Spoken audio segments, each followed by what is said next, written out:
Hello friends, welcome in my channel KVS city booster. तो friends, आज हम आपके लिए सेंट्रल आइडिया लेके आए हैं माई मदर एट 66, जो कि क्लास 12th का फर्स्ट चैप्टर है पोएम का।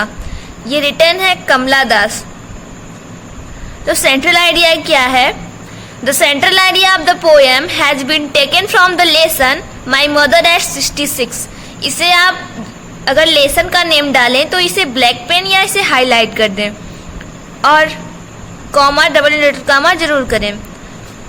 तो the central idea of the poem has been taken from the lesson my mother at 66 composed by Kamala Das.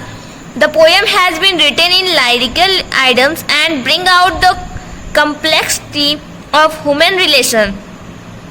The central idea of the poem is aging, which is the internal law of nature.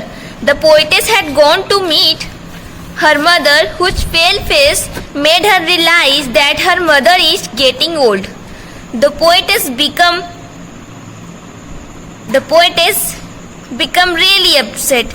The poetess also mentioned the close relationship which a mother and a daughter share while going away from her mother, who has grown old. Poetess gets deeply sadness. अगर आपको इसका हिंदी जानना है, रुकिए आपको इसका हिंदी भी बता देते हैं। The central idea of the poem has been taken from the lesson my mother at 66। जो ये सेंट्रल आइडिया पोएम का सेंट्रल आइडिया है वो माई मदर एट 66 लेसन से लिया गया है, जो कि कमला दास द्वारा लिखा, कंपोज्ड बाय कमला दास द्वारा लिखा गया है। The poem has been written in lyrical idiom and bring out the complexity of human relation. यह कविता एक गीतात्मक मुहावरे के रूप में लिखी गई है तथा मानवीय संबंधों की जटिलता को दर्शाती है। The central idea of the poem is ageing, which is the internal law of nature. कविता का केंद्रीय भाव आयु वृद्धि है, जो प्रकृति का शाश्वत नियम है। The poetess had gone to meet her mother, whose pale face made her realize that her mother is getting old.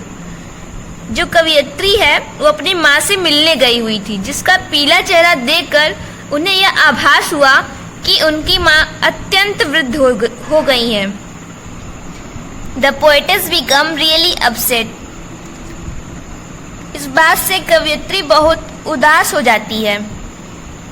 The poetess also mentioned the close relationship which a mother and a daughter share. The poetess कवियत्री माँ और बेटी के करीबी रिश्ते का उल्लेख करती है। While going away from her mother, who has grown old, poetess get deeply sadness. कवियत्री अपनी माँ जो बूढ़ी हो चुकी है से दूर जाते समय अत्यधिक दुखी हो जाती है।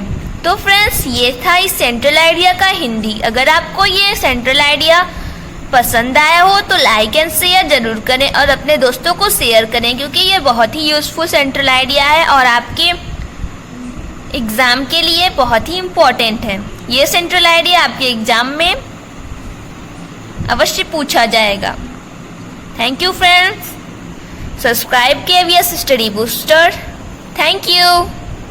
And press the bell icon.